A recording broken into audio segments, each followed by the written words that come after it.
The report states, scientists are racing to understand if long-term exposure to air pollution plays a role in the coronavirus crisis. Do we really need a scientist to tell us that? The report states, particularly since minorities are disproportionately dying, researchers are finding reason to look closely. Preliminary research has shown patients in areas with historically heavy air pollution are more likely to die than patients elsewhere. First, is this not an obvious conclusion?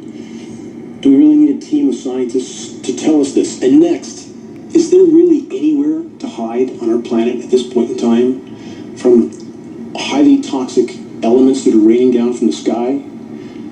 Climate engineering fallout, nanoparticulates consisting of heavy metals and polymers, which are among the smallest and most harmful of all to inhale, and from which there is no place to hide, are completely omitted from any official consideration in the COVID equation, or any official air quality testing for that matter, or disclosure. All of it omits the most lethal exposure to each of us from the climate engineering fallout. A reminder of this report, which was covered on this broadcast in July of last year, quote, billions of air pollution particles found in hearts of city dwellers. They didn't mention any testing done on people in rural areas that likely had just as high a count because they're breathing in the same particles from the same sources. But no studies done on them so they can focus on this story in a way that does not make the overall picture clear. Again, on this headline, not just millions, but billions of atmospheric nanoparticles found in human hearts. Particles so small that they easily pass through the lung lining and go straight into the bloodstream. Again, numerous climate engineering patents call for the atmospheric spraying of highly toxic heavy metal and polymer nanoparticles. Question, is it possible biological elements are also attached to such particles?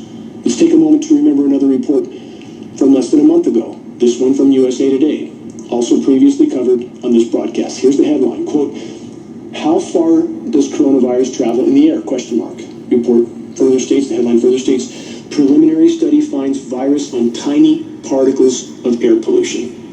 Lastly, let's again consider this statement from former U.S. government DoD scientist, Dr. Ken Caldera. Again, for the record, Dr. Caldera is now the world's second most recognized geoengineering scientist. And let's definitely remember this.